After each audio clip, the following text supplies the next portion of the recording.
The morning sun fell gently on the town of Opulo.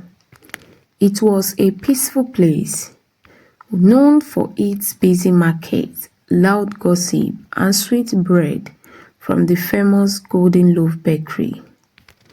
On a particular Monday, the streets were alive with sounds, children laughing, a woman shouting about yam price, and a bus conductor calling out destinations. But none of that mattered to Anita. She walked slowly through the narrow street leading to the bus stop, wearing a fitted peach blouse that hugged her waist and a pair of black high-waist jeans that shaped her curvy body like magic. Her big backside moved with elegance, the kind that made both men and women pause, some with admiration, others with envy.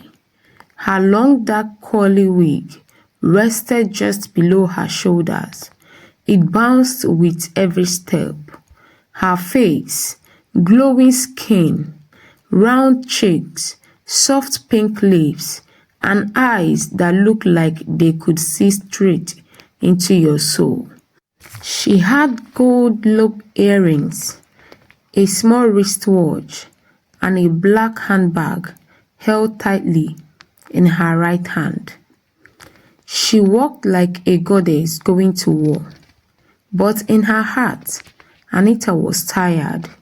Tired of love, tired of men, tired of hearing the same lies that started with, "I've never met someone like you before," and ended with, "It's not you, it's me." She had heard those lines 3 times. 3 men, 3 heartbreaks. All of them claimed to love her, but after touching her body, they disappeared like smoke. So she made a promise to herself: no one, no more love, no man, not again. As she entered the old green staff bus going to Golden Loaf Bakery, she avoided every eye contact. But still, 3 men in the bus whispered her name like a prayer. "Anita, Anita. Chai, see body now." She sat beside the window, looking out at the sky. Her mind wandered far. She didn't want to be seen. She didn't want attention. She just wanted peace. But fate was not done with her yet. The Golden Loaf Bakery stood like a giant in the middle of Opulo town. Its wide gates were painted yellow and brown. From outside, the scent of bread, fresh bread, filled the air, sweet, warm, and tempting. Inside the compound, workers in white coats and apron moved up and down, some carrying tray and others pushing carts loaded with bread loaves. The main building had wide glass windows, and behind them, you could see people in hairnets walking like ants. Anita stepped down from the bus and walked towards the entrance. At the reception, she wore a white lab coat over her fitted blouse and jeans. Her black safety shoes clicked on the tiled floor as she moved. She tied her long curly hair into a neat ponytail and placed a blue hairnet over it. Her earrings were gone now, and her makeup was simple, just lip gloss and a small touch of powder. But still, she looked like someone from a fashion magazine. People greeted her as she passed. "Good morning, Anita. Anita, you dey shine oh." She smiled politely, just enough to be nice, but not enough to invite conversation. In the production room, the air was warm and smelled of rising dough. Big machines rolled, turned and sliced. Workers shouted instructions above the noise. Anita moved to her section, quality control, where she checked bread, the weight, shape and color before they went for packaging. Her colleague and friend Chisom walked up beside her smiling. Chisom was slim, dark-skinned and always had a mischievous grin. She wore her lab coat loosely over a pink t-shirt and grey leggings. "Babe, guess who asked for your number today again?" Chisom said, biting her lip dramatically. Anita rolled her eyes. "If it is not bread or salary, I'm not interested." "Anna, Anita, you know they even smile again. You want to turn to Reverend Sister?" Anita didn't answer. She focused on the loaf that was slightly burnt and placed it in the reject basket. She was trying to stay focused, but her body was already causing trouble. One of the new guys from the slicing team had been staring at her since she walked in. His name was Kingsley, known for his loud voice and quick mouth. He wore his cap backward, his lab coat open over a red singlet, and tight jeans that were clearly not regulation. He looked like someone looking for a music video, not a bakery job. He whispered to another guy and pointed at Anita's backside. "Omo, what is this? Na only one person dey give all this body. God dey create sha o." Anita heard it. She always did, but she didn't react. She had heard worse. She simply turned, gave Kingsley one sharp, cold look, the kind that could freeze water, and continued walking. Kingsley swallowed his words and looked away. "Now wow, this girl na ice queen," he muttered. Her fingers rested on the edge of the counter. Her eyes turned distant. And just like that, her memory took her back. 4 years ago, in the city of Enugu. Anita was only 22 then, fresh out of the polytechnic, living with her aunt, looking for a job.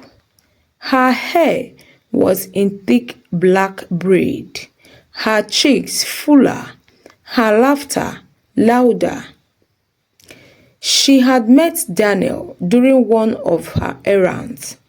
Daniel was tall, chocolate-skinned, with a low haircut and a killer smile. He always wore neat shirts and smelled like expensive soap. He sold phone accessories and ran an online business. He was charming. He told Anita, "You are just the kind of woman a man should hide from the world. You are too fine."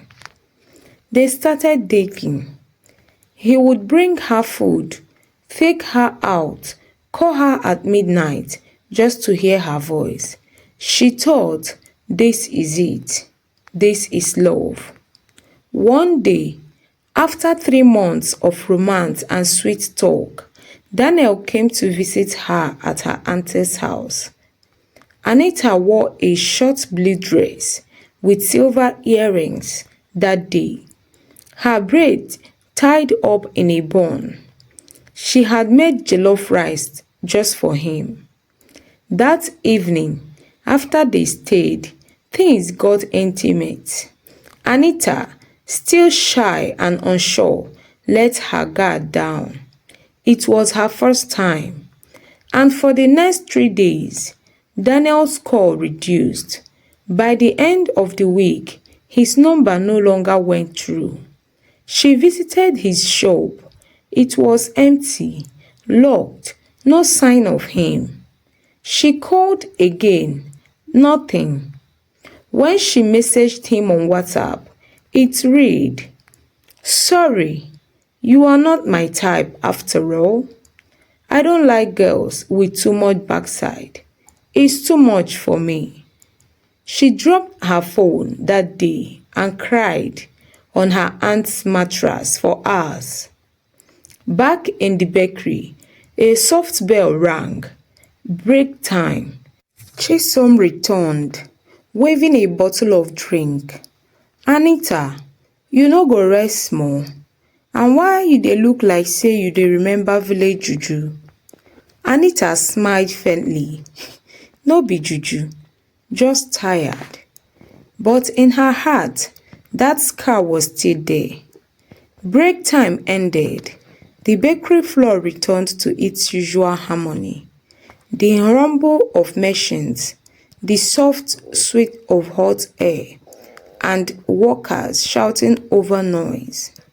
Anita was done with her checks for the day. She packed her things slowly, her handbag, her phone, and the small mirror she always carried in case her face got oily. Chisom had already left with her usual gang of gist lovers. Anita preferred walking alone. She stepped out of the bakery gate just as the orange sun began to settle. The evening breeze carried the scent of roasted corn and fried akara from the roadside. She removed her hairnet and let her long coiled hair fall free again. The coils bounced, catching the dying sunlight. Then, just as she turned onto the main road, a voice came from behind. "Excuse me, fine lady, can I walk with you?" She sighed quietly and didn't look back at first. But he walked faster and came beside her.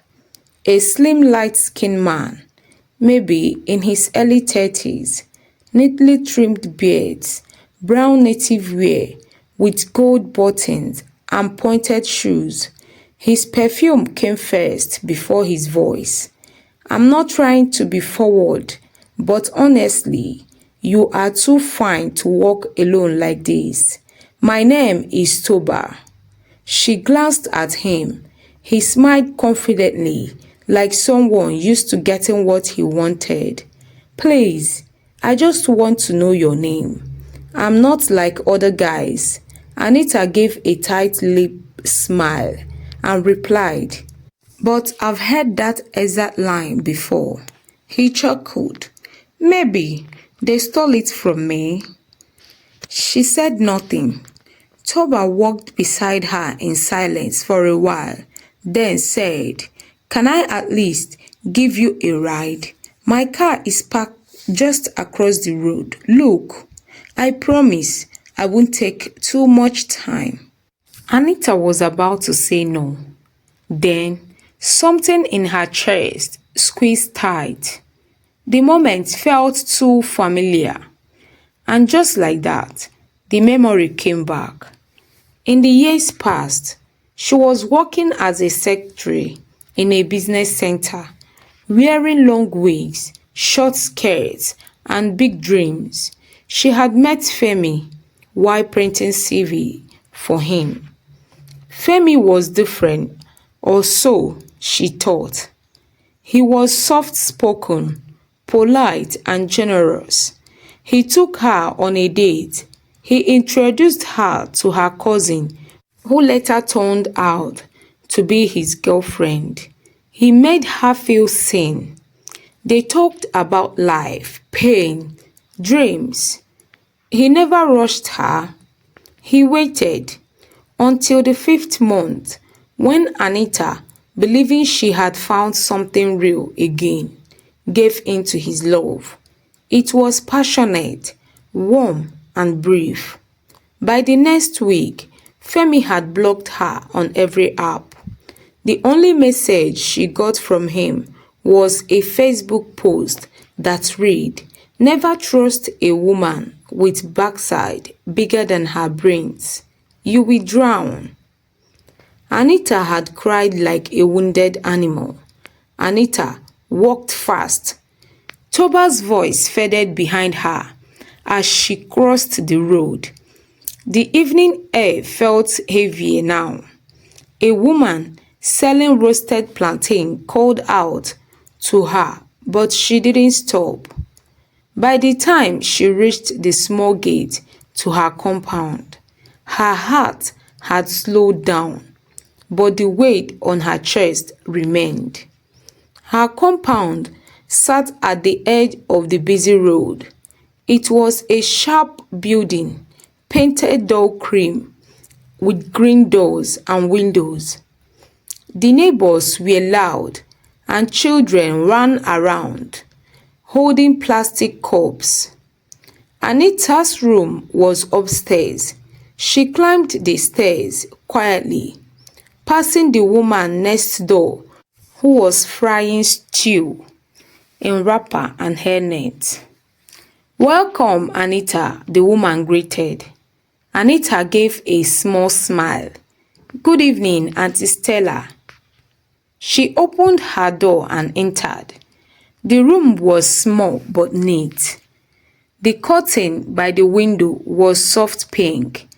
A small standing mirror leaned against the wall.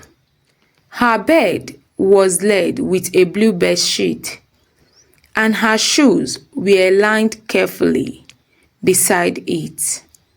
She dropped her bag on the floor and stood in the middle of the room for a moment.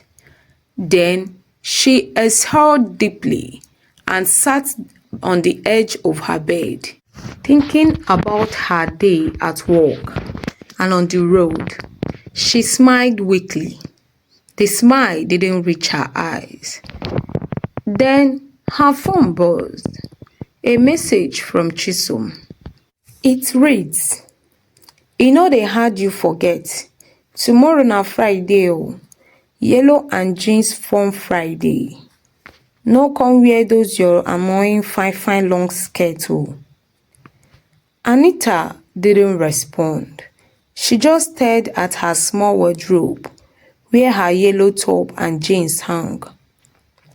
The next morning, the sun rose gently over the rooftops.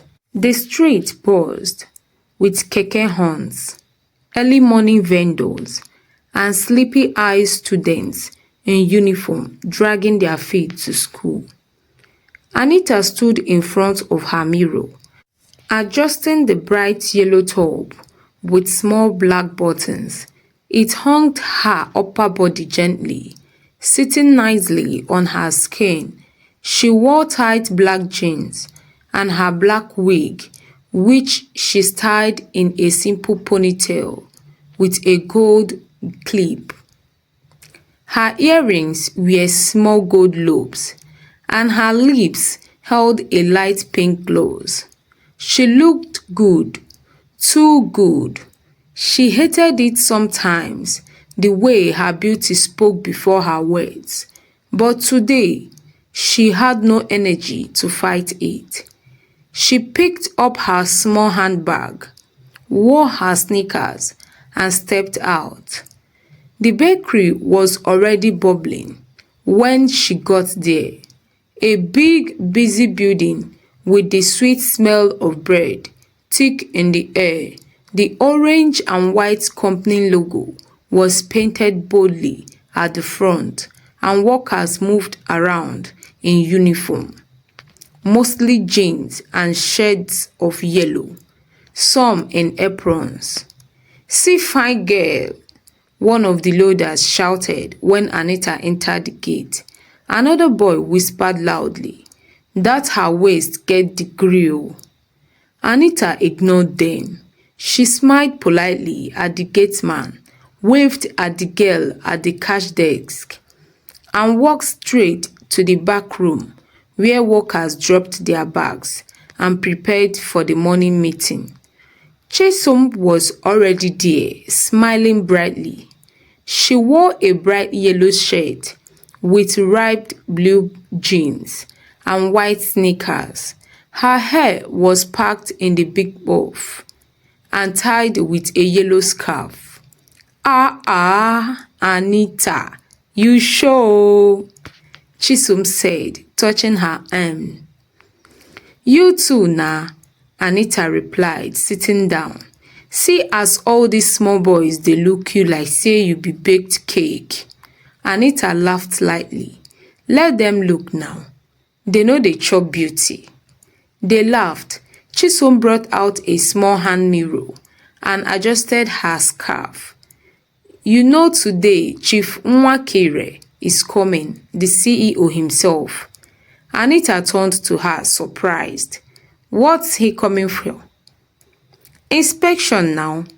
And then, you know say in dey look for who go be new supervisor for next branch. So today na behave yourself day. Anita nodded. That explained the extra noise and sweeping outside. Just then, a small bell rang. Workers began trooping into the big hall for the briefing. Anita and Chisom followed. Inside the meeting hall, the workers stood in rows, forming a rough semicircle. Most of them were smiling, whispering, adjusting their clothes. Then he walked in, Chief Nwakere, a tall man in his late 50s, wearing a white lace outfit with a deep red cap. His skin was smooth and brown, and he walked with quiet power. Behind him were his PA and two other men in suits. He greeted them, nodded slowly and smiled. Good morning, everyone, he began in a deep voice. The hall fell quiet. Only the humming of a standing fan and the smell of baking bread filled the room. I came here today not just to inspect, but to observe. I believe there is greatness amongst you, and I want to see it with my own eyes. Anita folded her arms and watched him closely. Something about him was calm, but also made her feel seen, even though he hadn't looked directly at her. Then, suddenly, she noticed one of the men beside him, a younger man, maybe in his 30s, tall, neatly dressed in a white shirt and grey trouser, smiling as he looked around. And something about his smile, it felt like something from the past, something distant, something familiar. She blinked. Her breath caught in her throat for a second. As the young man beside Chief Nwakere smiled and scanned the room, Anita's heartbeat quickened. Her eyes narrowed. She knew that smile. She had once memorized it, had once waited for it on cold mornings at the parade ground, had once leaned on his warmth like a fool. The man turned his head slightly, and their eyes met. His smile froze, just for a second. Then it returned, smoother now, more controlled, like he didn't want to betray recognition in public. But Anita had already seen it. His name was Raymond. Yes, Raymond Okonkwo, the same man who had once been her closest friend at NYSC camp in Kogi State. The same man who had held her waist under the moonlight on the day of their campfire. The same man who had promised heaven and delivered silence. They had met during the second week of camp. He was one of the platoon leaders, sharp, confident, and always smiling. He had helped her adjust when her white sneakers tore. He had shared his drink and biscuit during long lectures. They had grown close so quickly, people started teasing them as husband and wife of Platoon 5. Then, just 2 weeks after camp, when she was still dreaming of a future, still saving his name on her phone as my NYSC sweet prince, he changed. He stopped replying her messages, ignored her calls. Then, one day, he replied with, "I think we moved too fast. Let's slow down a bit." And that was it. A slow fade, a soft ghosting, no explanation, no apology. She later found out he had a girlfriend back home and was getting married soon. It broke something in her. That heartbreak was the one reason she built the wall around her heart. And now, here he is, standing tall beside the CEO of her company, pretending not to know her. Anita looked away quietly. Her fingers tightened where she held her elbow. Chisom leaned towards her and whispered, "That guy fine no." See him smile. Anita didn't reply. Raymond's eyes moved around the room again, avoiding her now. Back to the meeting, Chief Nwakeri continued. "I want each department to send their best staff to present updates. We will be rotating to every section. But first, meet my assistant from Abuja, Mr. Raymond Okonkwo, a sharp, disciplined man and a lover of quality." Polite applause followed. Raymond nodded with a charming smile, keeping his hands behind his back like a gentleman. When he finally spoke, his voice was deep and friendly. "Thank you, sir. It's good to be here. I hope to learn as much as I observe." His eyes didn't wander towards Anita again. But Anita, she was no longer listening. Her mind was rolling fast. Her heart even faster. He remembers me. He knows me. But he wants to act brand new. She felt something between laughter and insult rise in her chest. And for the first time in months, her pride began to wake up again. After the inspection and the stress at work, Anita got home, had her shower, and rested. The meeting had gone well, and the bakery was buzzing with silent hopes for promotion. She didn't think much of it, though. These days, nothing moved her heart. Nothing. Not praises, not stares, not even promises.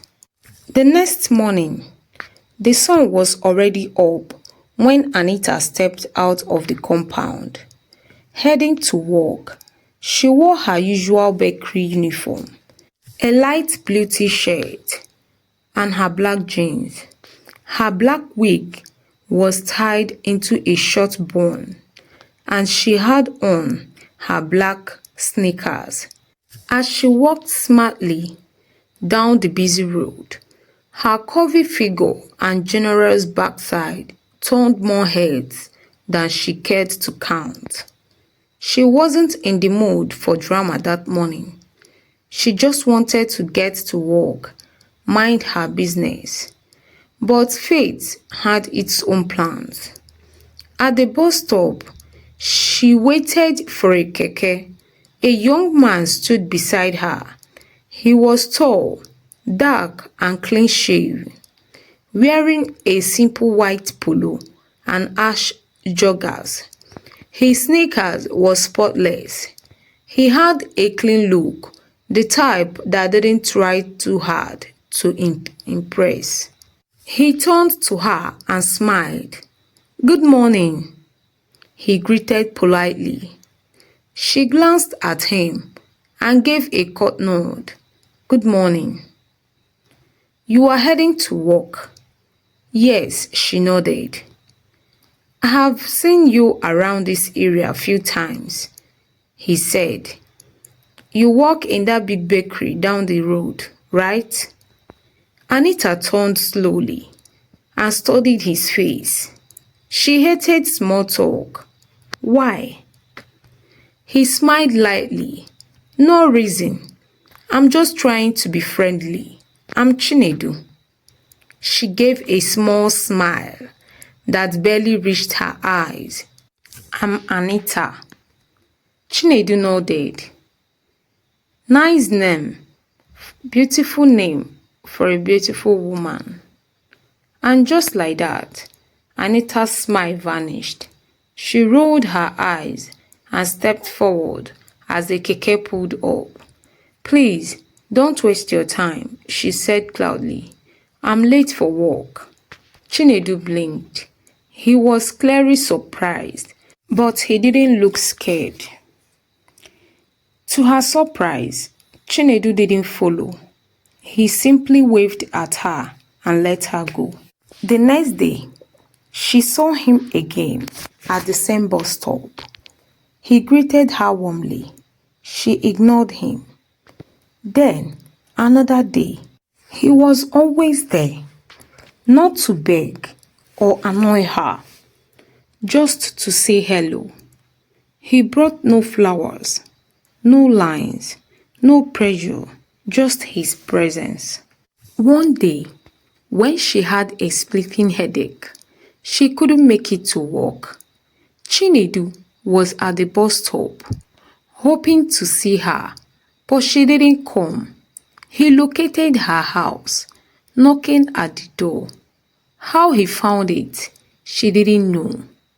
"You weren't at the stop today," he said.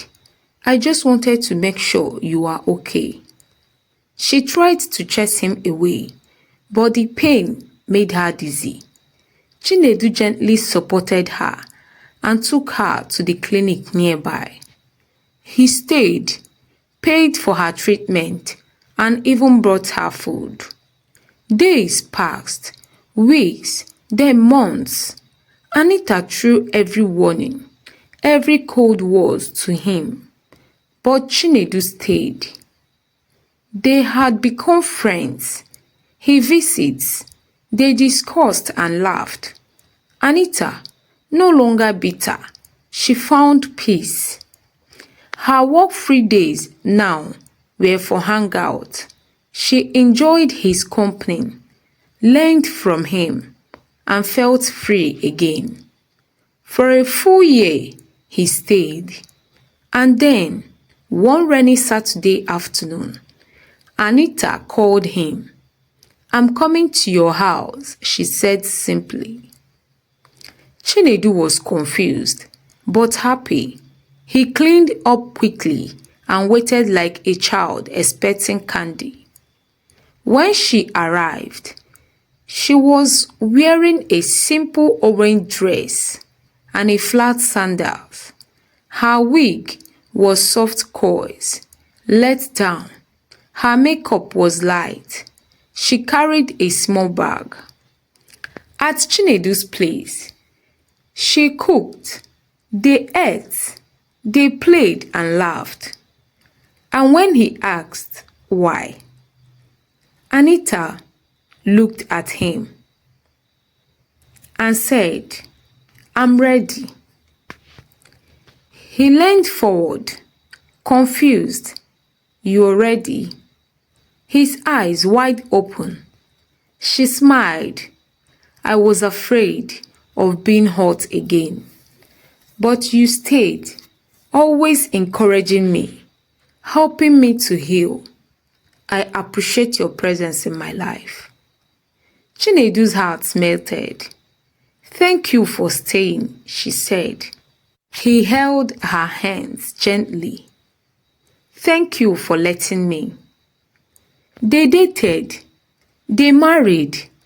Their marriage was not perfect, but it was real, sweet, full of laughter, healing, and deep friendship. And Anita, she finally believed in love again. Moral lessons. True love is patient. It doesn't rush or force. It waits quietly until the other person is ready. It's okay to be afraid, but never let fear stop you from trying again. Wow, what a journey. If this story touched your heart or made you smile, please tap the like button, drop your thoughts in the comment section. I would love to know what you think. Don't forget to subscribe so you don't miss the next beautiful story coming your way. And please share this with someone who needs to hear it. Thank you so much for watching. See you next time. Bye.